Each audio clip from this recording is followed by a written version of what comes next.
Jarod Dodson. Yeah. What's up, Man. Coach Prado? How you doing, brother? Hey man, I'm doing good. I'm coming all the way from California, man. Coming to you live. So, California today, what was the high weather-wise? Let's start off talking about some good stuff. I want to know what Oh that yeah. what that weather looking like in California. Yeah, the sunny Southern California. I gotta say, it was an overcast today, man. It was kind of gloomy, kind of sad day today, But it's looking to heat up starting Thursday, right? We're looking to get Hmm. into 70 degrees. And, Ooh, oh yeah, and that's nice. That's where you want to be out here in SoCal. 70, between 70 and 80. No more than that, man. Because once it gets 80 plus, you start sweating in places that you don't want to be sweating in. oh man, I tell you what, I'll take some outdoor sweat anywhere and everywhere. But what you think today was what about 60 some degrees out I, there, a little overcast? I would say closer to 60. Yeah, kind of dipping in at 55. You know, no rain is coming. Looks like it's coming. The clouds are holding up some water up there. But Well, overall, I can't complain with my family out in the Midwest. thank you. Thank you. We sitting up here with negative 24. You guys about 60 and 55. Just think of what that taste of Yeah. that negative 24 gonna feel like. Yeah, is that it's been in the minus up there, right? Oh my goodness. I guess they calling it the polar vortex. Oh Uh, yes. but that polar vortex, here's the funny thing, that polar vortex is hitting all the way down to Dallas. I had a buddy of mine post 3 degrees and feel like negative like 17 or something down in Dallas. And it is no fun out there right now. No fun. And it's not even snow. They shutting down things just because it's cold. Oh well, one thing, Texas doesn't know how to handle rain, let alone snow. So Uh, they get now a lot. they get hit with the double whammy though, with the cold and the snow. So Oh, they did. I see that. it's hilarious. I got some family out there. They're pretty excited, man. They're pretty excited to be out there and to go and do maybe some snow bunnies or snow angels and um, uh, snowmans. They're all bundled up and enjoying it. So a friend of mine, he actually left right on time. Is in Puerto Rico tonight.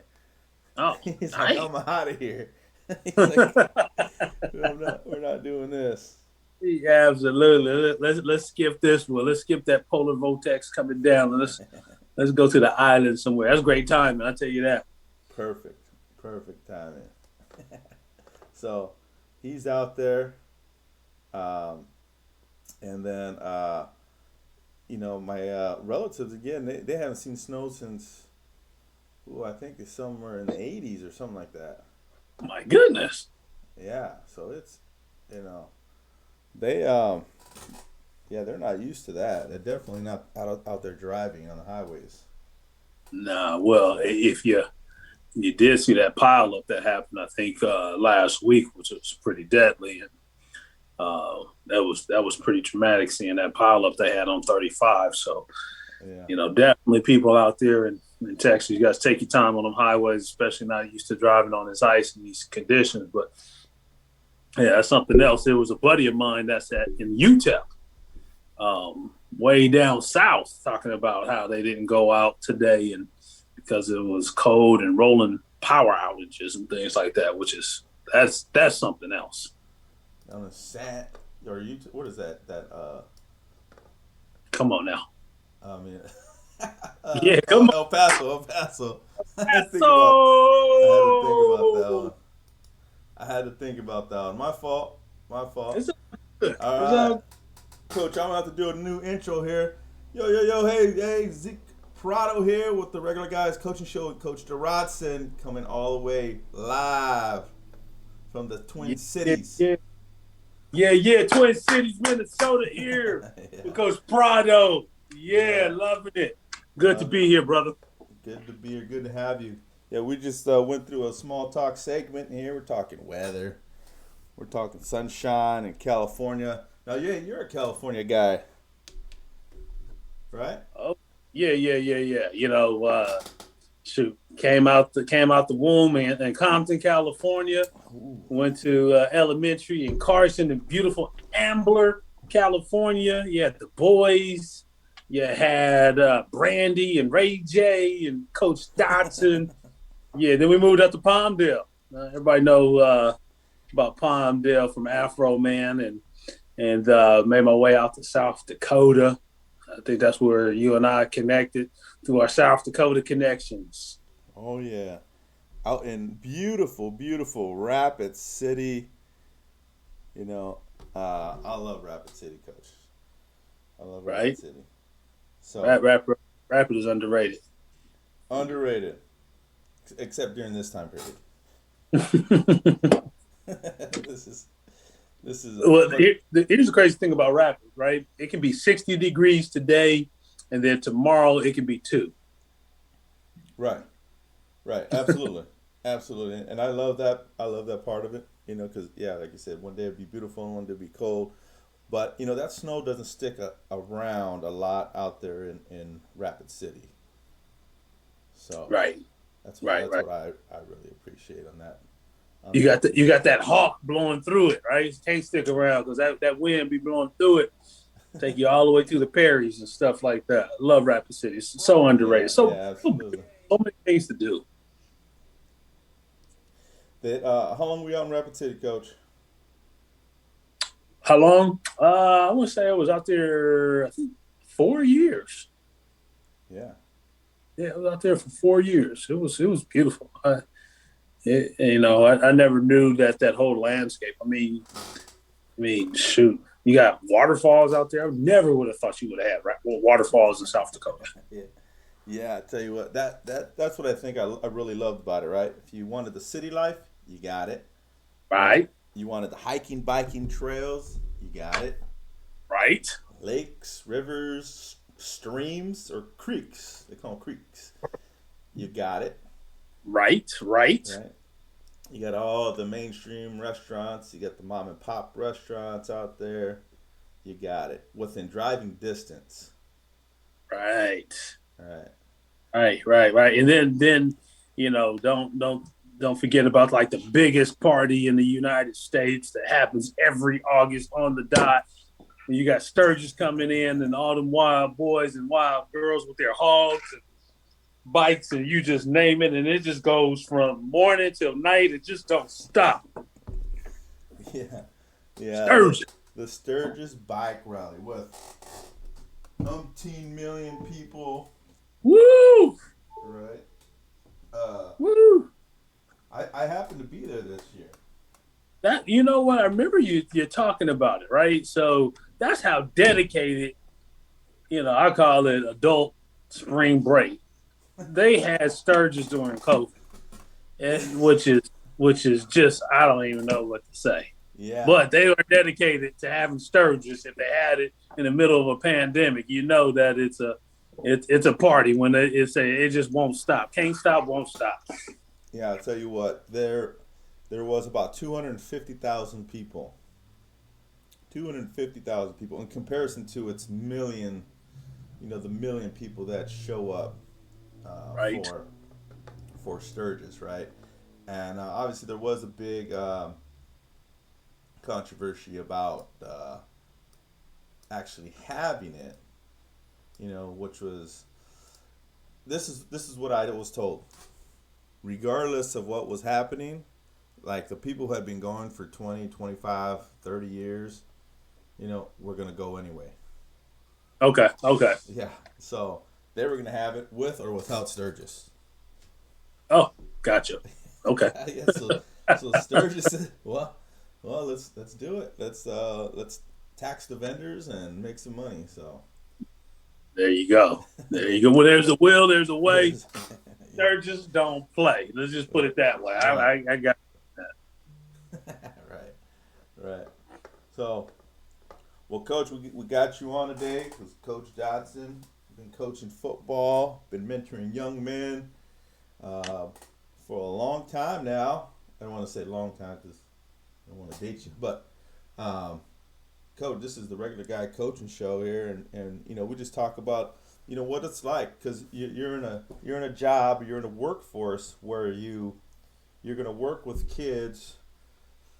You got your same four guys, your same 4-year guys, right? About 65, 75 guys, and then you get about 25 to 40 new faces a year, right? Right.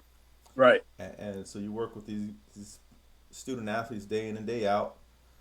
So you will in 4 years, you would be in relationship with a lot of student athletes that go on to be young men, professionals, husbands, in the workforce. You will work with more young men than most people might, their entire life. Right. And so that's what this is about, is kind of giving you that insight to what the coaching life is about, but how to work-life balance that, all in all. So right now you're at St. Thomas University.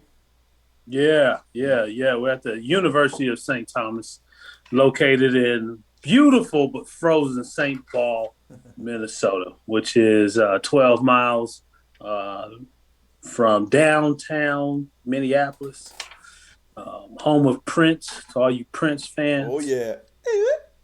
Yeah. I mean, First Avenue, the club that he did Purple Rain at.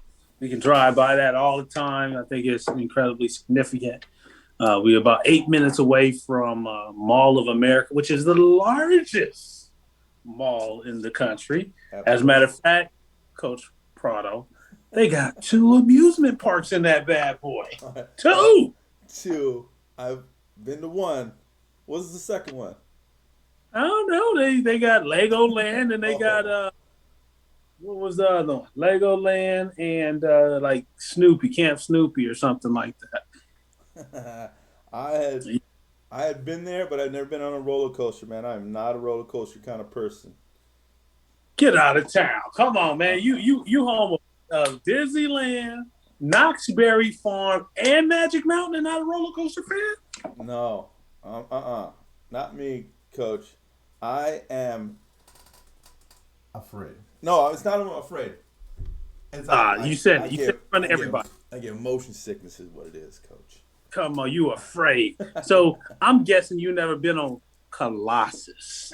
I have when I was like 12. Oh, okay. But I didn't go on it a second time. So you never did the Colossus backwards? No. Oh yeah. No, absolutely not.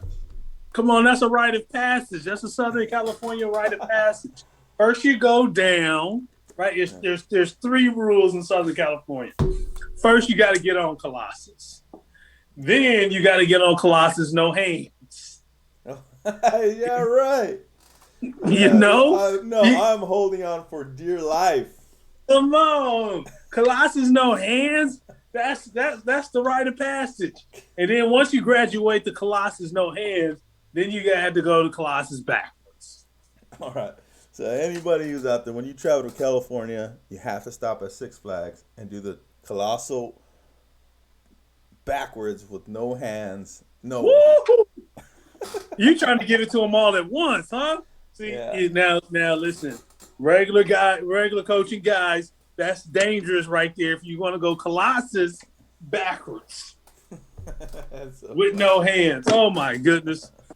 I don't even know if I did it no hands backwards. I like that addition to it.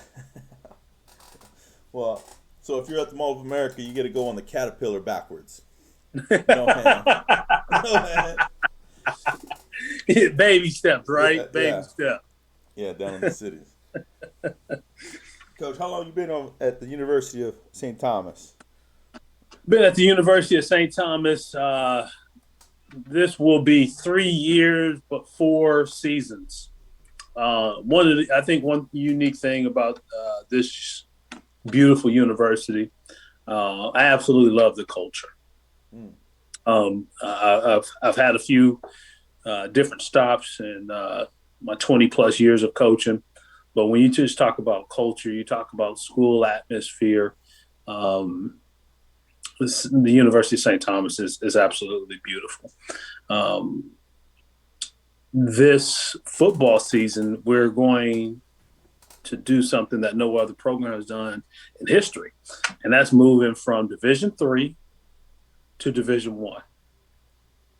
Yeah. Now, usually that takes about 7 years Yeah. plus, because we got kicked out of our league, Coach. I'm pretty sure you kind of know a little bit of the story, but um, our our overall sports programs have had tremendous amount of success, and the other teams in the conference said, you know what, they need to go. They need to go somewhere else, and so we didn't have any place to go, bro.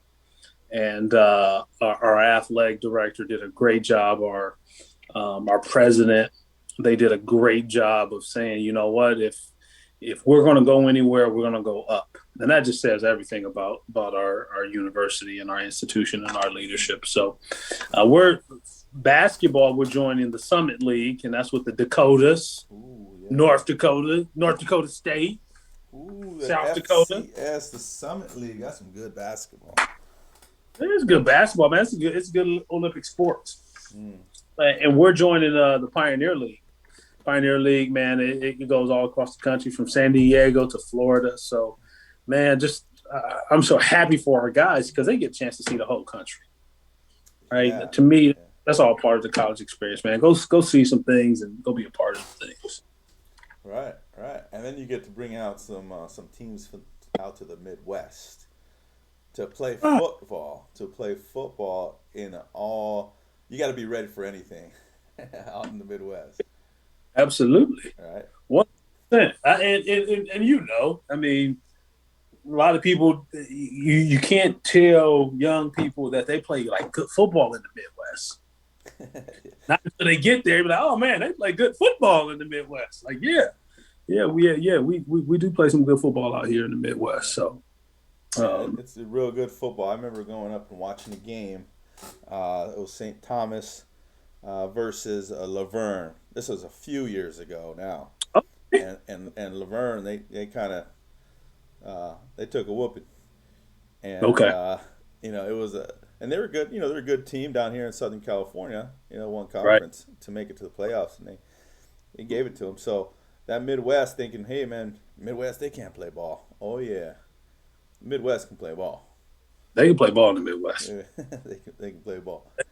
It took me to get smacked up when I came from California to go to the University of South Dakota and go out against some of these teams like North Dakota State to get smacked around. But, oh, man, they are not playing out here.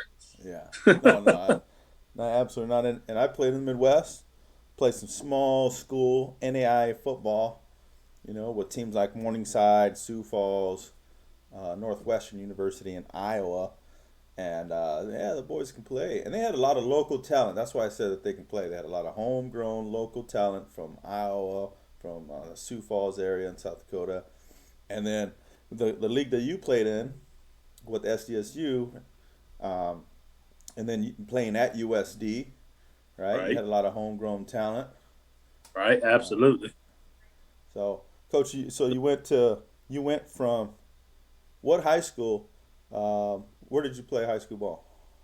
It's a good question. I was fortunate enough to be the first graduating class of Highland High School, and that's in West Palmdale, in the northern part, or the northern part of Los Angeles County, just north of Magic Mountain. If you look at it, Santa Clarita. So a lot of really good football was up there.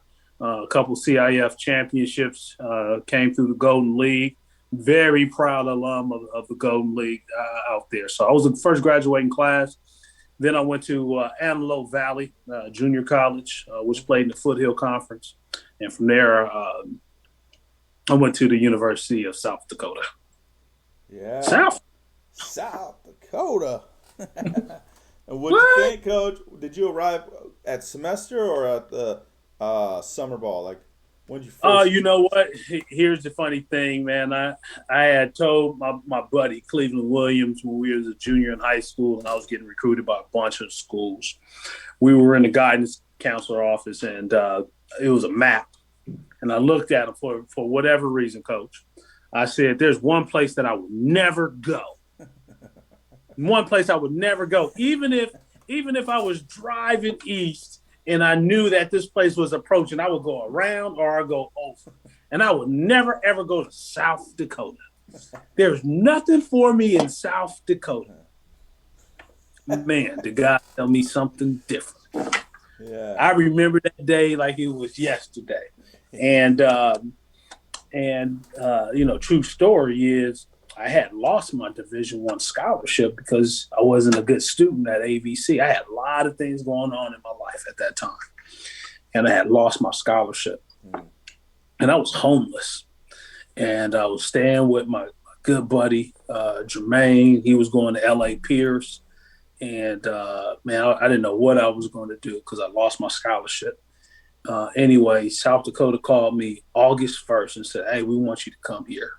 And I had a choice. I was like, man, what am I going to do? I'm staying out here and be homeless and stay in Reseda and all that good stuff.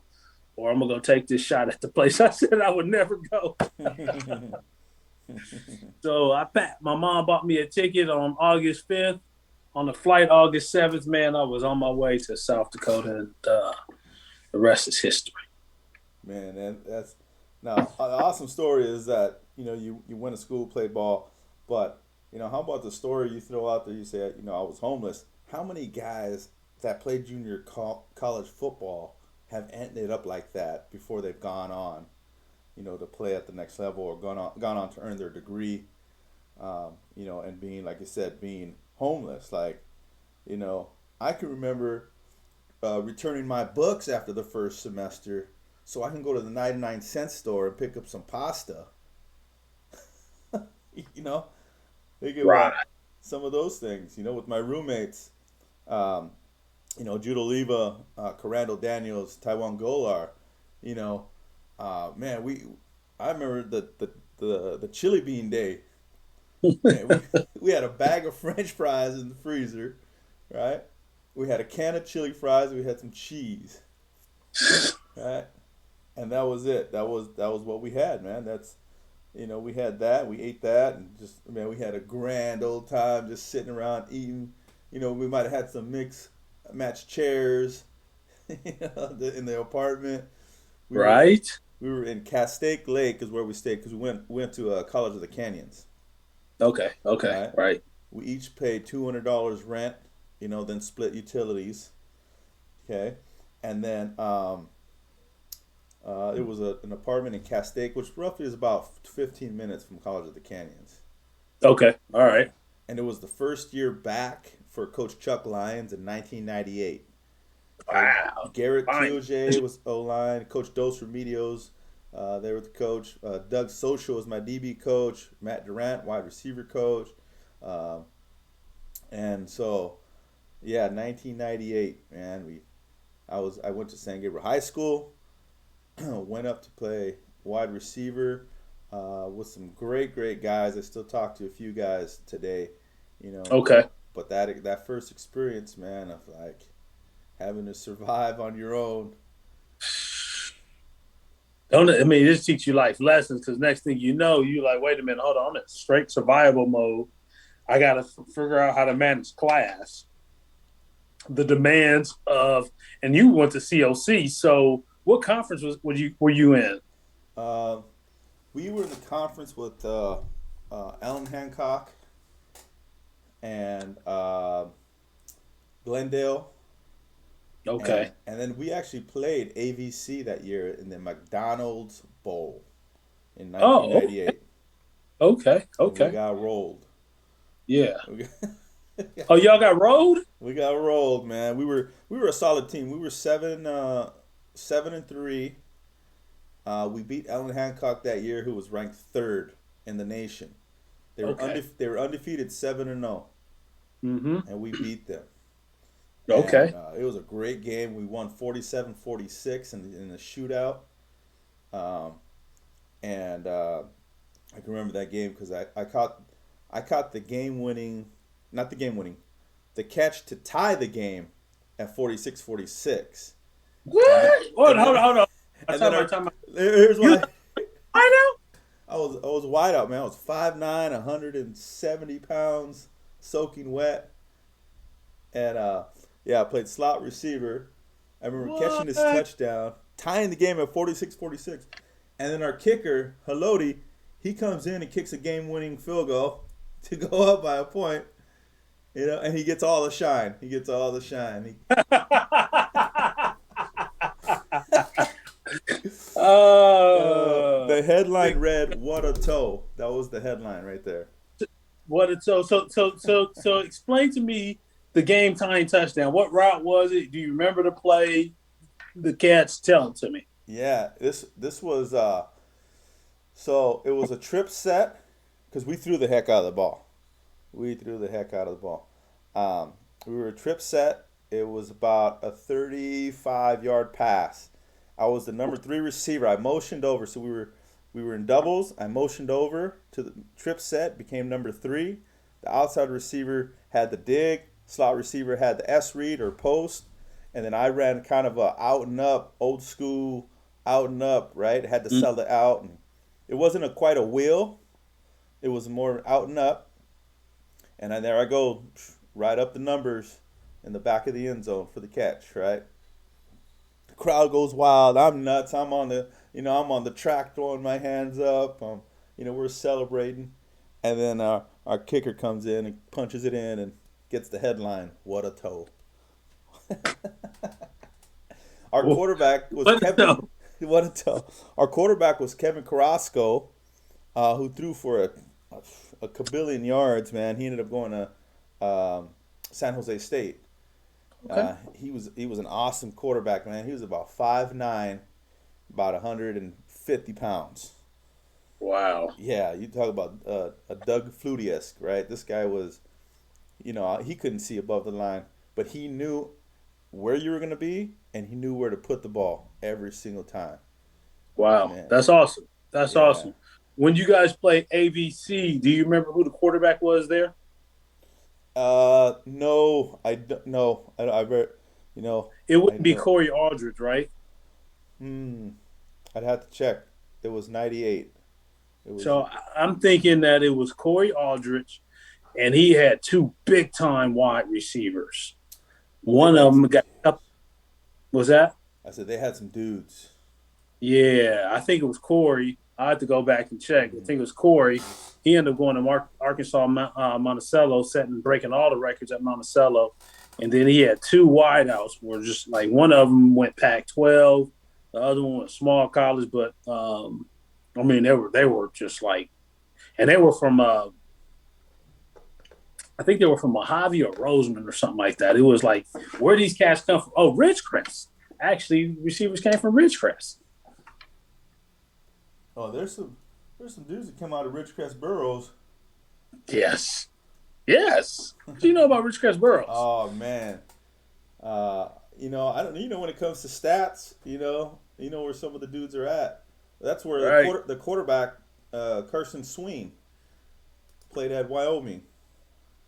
Is that right? Came out of Ridgecrest. Yeah, so he's a Oh. guy, that when well, again, it comes down to stats. So I don't know why I remember the stats. I can't remember the time I shoot. But you asked me a stat from 1998.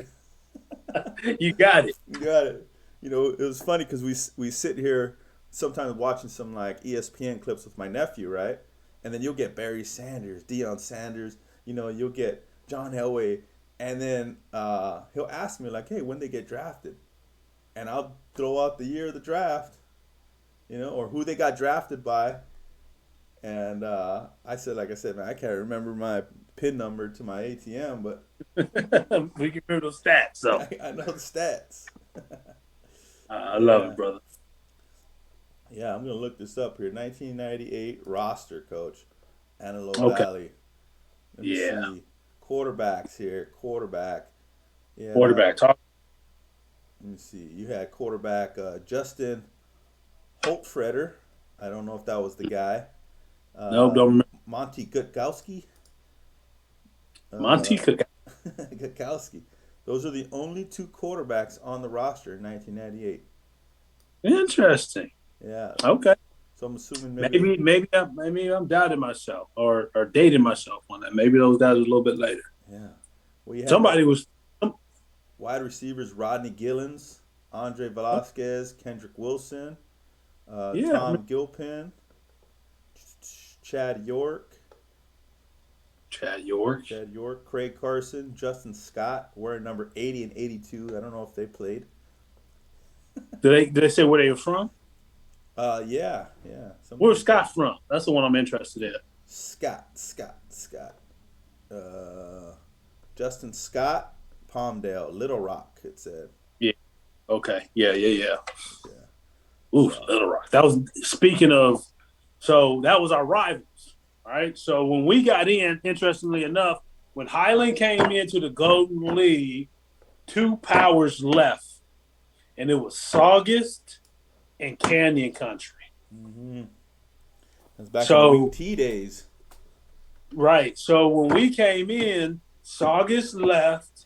I can't remember what foothill. I think Hart was in there with Burroughs, Burbank, and that whole crowd.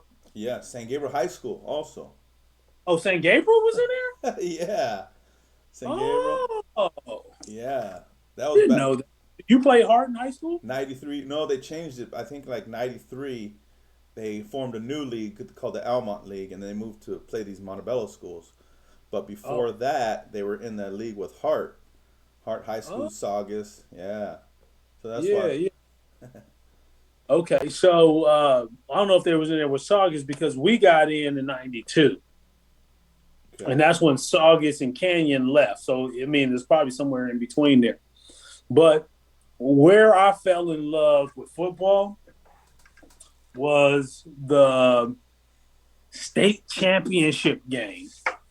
It was Antelope Valley versus Canyon Country, and in a state championship game. It was CIF Division I. Now, I think that's pretty special, right? Because you got all of California, all of CIF. It came down to Antelope Valley and Canyon Country. Now, you talk about places that play ball and is really underrated. Those are some places that play ball and was really underrated. Yeah. I went out there. I was like 11 or 12 years old. And I asked my mom, can I go to the game? I went to the game by myself. It was misty. And those people on the field looked like giants, Coach. They looked like just incredible giants. That was back in the days where you could roll your shirt up. You couldn't even see your number, but you could see all 18 of their abs. Yeah, Tommy Smith, who was the player of the year in the state of California. That dude was playing free safety and tailback. He went on to Oregon. You had, I think Chuck Lyons and Cecil, can't remember the other one, end up playing at Arizona. Oh my gosh, bro. It was an incredible game. I think it was the state championship 1988. It was just phenomenal.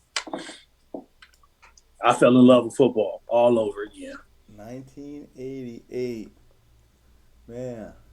Yeah, I love watching that old football highlights and you know, because they look gigantic, but when I read your roster, you got 5'9", 5'10", 165 pounds. Right here, look at Jarod Dodson, number 5, DB, 6 foot, 170 pounds, Coach. Woo! That's soaking wet too. You know what? That 170 was ramen noodles because I was scraping it together. Oh yeah, I'll tell you, man, that financial aid kicked in, or you return your books at the end of the semester a little early. Got to get the most for your $400 book and get yourself $65 back. $65 for that 400 book, man. That's an American hustle right there, brother. Yeah, and then they turn around and sell it for used $350. Oh yeah, if that's not an economic lesson, that's the economic lesson. I think that was one of the underrated things that people don't understand. Rather you learn in the classroom, but higher education, they're going to show you economics now. Yeah. Oh yeah, yeah. I learned a lot. My first, I think what I wanted to major in was actually business, business management. Okay. So, yeah, that was the first lesson of business. It's never to use your own money.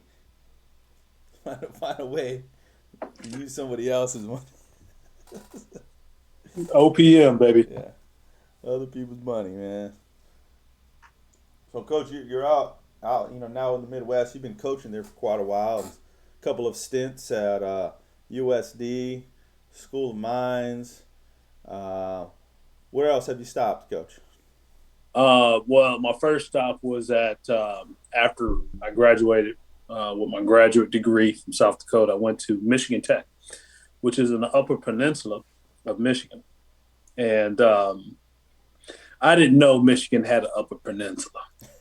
As a matter of fact, not too many people know this, but I'm gonna share it with you on your podcast. So on my interview, they flew me out on a little crop plane, and I had dozed for a second, and I woke up, and I looked out the window, and all I seen was water. And so I'm like, wow, this is a lot of water. Let me, you know how you duck in and you try to look around on the in the window.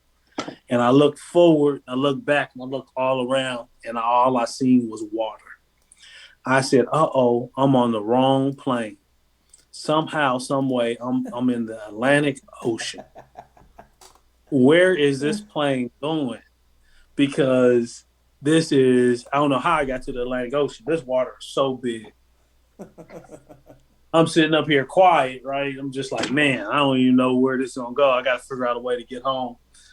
And the it comes over the speakers that says, "Hey, we'll be landing in Michigan here." I'm like, "Oh my goodness!" When they talk about a Great Lake, they really mean a Great Lake. I've never seen no body of water this big besides the Pacific Ocean. This is a lake I'm flying over. Oh my goodness! Wait till I tell my family back in California how big this lake is. The Upper Peninsula. The Upper Peninsula. Only thing north of us is Canada. I So, know. anywho, here's you know about that? They got a little territory up there. Little Canadian territory. Right, right. Just on the little the thumb part of it, wherever that is, little tip. Right there is where when you look at Houghton, it's right there on the tip. Yeah, the glove, right? They call it the glove. Oh, But the yeah, glove that. is the lower part, right? They say, show me the mitt, show me the mitt. And this is Detroit. Detroit's down there. You got to go all the way up. Yeah. So I got there, just real quick story. I got there July 4th, the year 2000, right? And we're in the Upper Peninsula.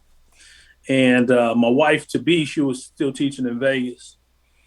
And I called her on the phone. You know, we didn't have any cell phones. So I was in the kitchen calling on the phone. I was like, hey, this place is so underrated. I'm wondering why nobody else is talking about this. It's 72 degrees. There's no mosquitoes. And we right here by the water. I can't believe this place. Well, October 29th came, year 2000. Coach, it started to snow. And it did not stop snowing until May 12th. Welcome. May 12th. Welcome. I was like, what turned into my paradise turned into my prison. Welcome to the Upper Peninsula. 312 inches of snow, 302 inches of snow per year. People who's watching, please look it up. Before you get going to the UP, you better love snow out there. There it is, the UP. Yeah, don't go to the UP. That's the tundra. Yes. Well above the tundra line. Yes. Yeah, yeah. I tell you, that's similar to my first experience in Mitchell, South Dakota. So I can relate. I can relate. I can relate. So after Michigan, you were in Michigan. Where did you go after that? Well, I went back to South Dakota. Spent 5 years back at South Dakota. We went from Division II to Division I. Mm-hmm. Had some wonderful experiences. Met some wonderful people. Mm-hmm. My wife and I, we ended up having three of our children during that time. Was able to get runner-up twice back to back with Coach of the Year. From there, I got an incredible opportunity to go to FBS level and go to with Coach Turner Gill at the University of Buffalo. From there, we went on to Old Dominion, and that was a startup program, and that was in Norfolk, Virginia. Had some incredible wins there. We were the winningest uh, Division I startup program in the history. From there, and then we went to Rapid City, and that's where our connection comes into Mm-hmm. play. After I was done with Old Dominion, came back to the Midwest where friends and family was at, and started coaching at Old Dominion. At School of Mines. Wanted to be a head coach. There wasn't too many people that looked like me that were getting head coaching jobs. Matter of Right. fact, I was one of two coaches, black coaches, that was hired at a non-historical black college in all of college football, man. Right. All of college football, there was only two hired in the Right. year 2015, and I was one of the two. Right. So I was the head coach at a small school in New York for 2 seasons, and parted ways from there. Wanted to get back because we love the Midwest because of the people and the families and those type things. And so we decided to come to the University of St. Thomas, and super excited to be here. Awesome. Yeah, yeah. Now you guys are headed into the FBS, the Pioneer League. Um, so Coach. I mean, you've been getting all across the country. You've seen some real good football, but most importantly is you work with young men from all over the country. Yes, And, that's one of the biggest roles. And I tell you what, unless you're at FBS, you're not making any serious money. I'm talking about like, $100,000, right? Like you make right, some good money, but I'm talking about when you start off, right? right, As a coach, some coaches might start off as a GA. Some coaches might start off at, you know, uh, carrying equipment. You might go into a small program and be a position coach and make thirty right, thousand dollars, right? right, Right. right, So the coaching world, as you move up, and it takes some dedication to move up, and then you'll start to see some return. right. But like you're talking to young men here, you're working with young men, and how much more important is that, than the pay on the back end? Yeah, I think that's a really interesting question, and I know the way that I should answer it. Um, I think here's a couple of a deep dive. When I got into coaching, head coaches weren't making no more than $200,000 in college, and during my time, that has exploded to where these guys are making $9 million a year in some cases. So that has changed the trajectory of why people get into this business. But I got into this business because I had a choice to make in college. Either I was going to go in the probation area or I was going to go into the coaching. And I thought I was going to go into probation. It's because I felt I can help young people that have went astray. But life has taught me in my lessons that you can help the people that want to be helped. And I think I have a direct connection to people that just need some guidance. And so that's my passion.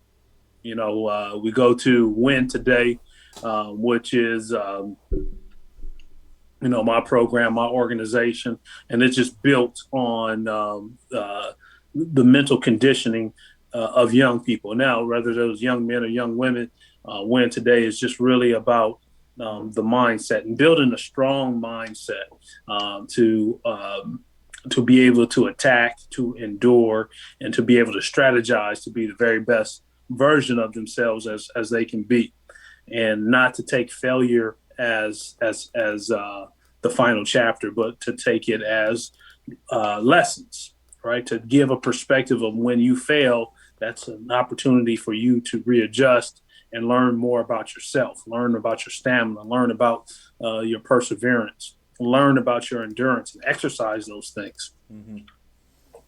So that's my passion. That's my passion of that development in that relationship. All right. So working with the development, I guess that's where I'm at right now. We're in a pandemic. We're in a pandemic, and for a lot of people, having to reach out and look for some mentorship, some coaching, some help, through this time, because it's nothing that we've ever faced before. I mean, you got to go back to the Spanish flu about 100 years ago.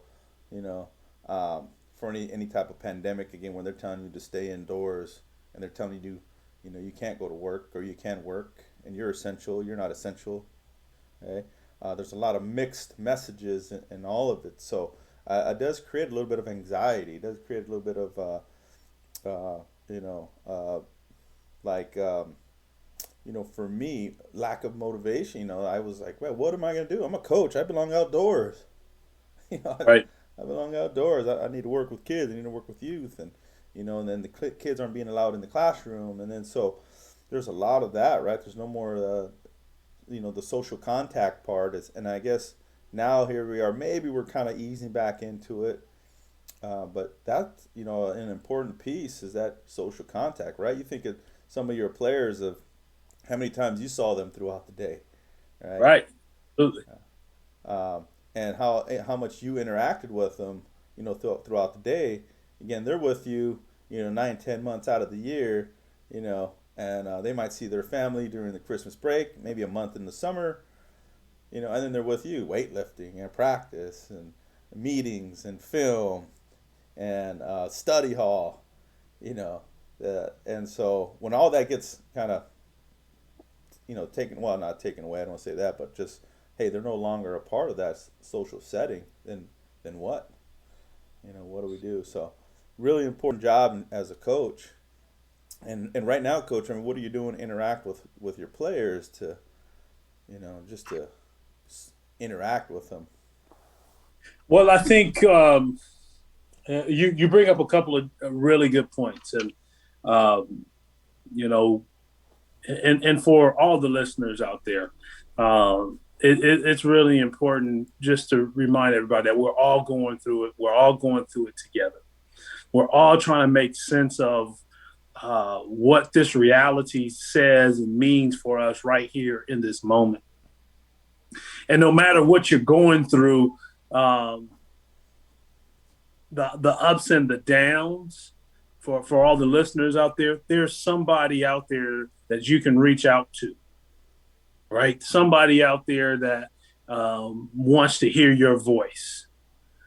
Somebody out there that needs to know or would like to know that you're doing okay, or would like to know that you're not doing okay. I think that's really important. You talk about the coaching aspect. Uh, I like to use Michael Jordan, Kobe Bryant, Serena Williams, Tiger Woods, all these people that are at the elite level or have been at the elite level of their game. They all have been humbled enough to take coaching. Mm. And so no matter where we are in life, if we have somebody that is genuine and that is genuinely interested in our betterment, we need to seek that. Mm. If if you're running a daycare, if you are running a real estate office, if you are in the mail room, seek someone out there that can help give you perspective of your current situation. No one is over that. Like, I take coaching. I'm on a weekly coaching with my team, Mm. and they help give me perspective. So I would challenge anyone out there, right? Seek good people. Seek people that can give you perspective to allow you to grow. Coach, you got to preach it, coach. Preach it. I'm sorry. I believe in the the whole tribe deal, right? If you want to go fast, go by yourself. If you want to go farther, go with the group. Right. Right. Absolutely, coach. Absolutely. So that's part of the win the day program, right? That's something you're doing here outside of Yeah, win coaching. today. Yeah, win today. It is. I'm at Coach Dodson 13. Um, that's my Twitter handle. You'll see me really focused in um, on the coaching aspect too, but also, we'll talk about my hustle and motivate Mondays. Thank you for reminding me. I got to put my hustle and motivate Monday video out Yeah. tonight. I got to do that tonight for all the people. But yeah, I'm just really here just to connect with people. I got a couple of calls here that I gotta get to here tonight that I got scheduled. But it's just about reaching out to people that want to connect, that want to find different ways and different voices to help them improve upon their circumstances. I always look just to connect with people, um, and just I think I know that's my gift, right? Wherever you are, I'm just going to try to help elevate you to get you to the next level. I think I'm a good listener. People have told me I'm a good listener, and I'm genuine. I'm just here to help. Yeah. Awesome, coach. That's what it's about. That's what it's about. Being a coach and reaching out and each one teach one. And, we don't do it for the money, but it's nice. But yeah, the coaching get we'll be in contact with more student athletes. We'll be able to reach more throughout our entire career than most people. So that's really important. As a coach, and I'm going on year 20. As a coach, man, it's like 20. What was I doing 20 years ago? Man, I was on a plane to Mitchell, South Dakota to Corn continue my Palace. football career, man. And football has done a lot for me. It was my tool. It wasn't my means to all ends here. It was my tool to get me where I wanted to get to. And so here we are, with the regular guys coaching show, with Coach Guys. Jarod Dodson of the University of St. Thomas. Yeah. Well, awesome, Coach. Hey, I appreciate your time. Anybody who's looking to maybe watch this interview again, it'll be posted on the 365 Facebook page. I'll put it up on YouTube. I'll put it in the podcast, so we have just the audio in Spotify and Anchor, Spreaker, iTunes. You'll have all of the platforms for this podcast here. And then what you're seeing here, this is the showcast right here. This is the showcast. Right? So that'll be up. But hey, Coach Jarod Dodson, I appreciate your time, man. Any last words? Yeah, I just want to say thank you, brother. I'm so proud of you. I thank you for taking on this responsibility of reaching out to the community. Our brown and black community needs to hear more of us vibing, more of us connecting, more of us uplifting each other, showing just incredible love. Just because, this is who we are, man. We're people of love. We just want to connect and grow. So I just want to say thank you, man, and hopefully we can do this again sometime. We got Yeah. we got some crypto, we got some Uh, economic empowerment that we need to talk about next right, time. right. We got some economic um, conversations we need to have. Absolutely. We need to talk financial literacy. Um, and I tell you what, this is an open invitation, Coach. You give me a call, give me a text, and say, "Hey, let's get the conversation going." Boom, and we'll get on. We'll pop on and get it going. It doesn't have to be. I'll see you in a year. Let's do it. It's an open invitation. What you got a topic? Let's talk about it. If it's 10 minutes, let's talk about it. If it's an hour, let's talk about it. Because, like I said, I want to keep this open. I do have other two hosts that also get on this too. It's Judo Oliva, Gary Arona. They're also part of the regular guys coaching show here, so we can have Yay! some more voices. And like I said, man, let's be heard. Let's get this platform out. Anybody who's interested in coming on to the coaching show and talking uh, coaching and life and the pursuit of happiness, hit me up. I'd love to have you on so we could just chop it up. So other than that, Coach, you have a good night. Hey, stay tuned. The regular guys coaching show, showcast and podcast, and we're out.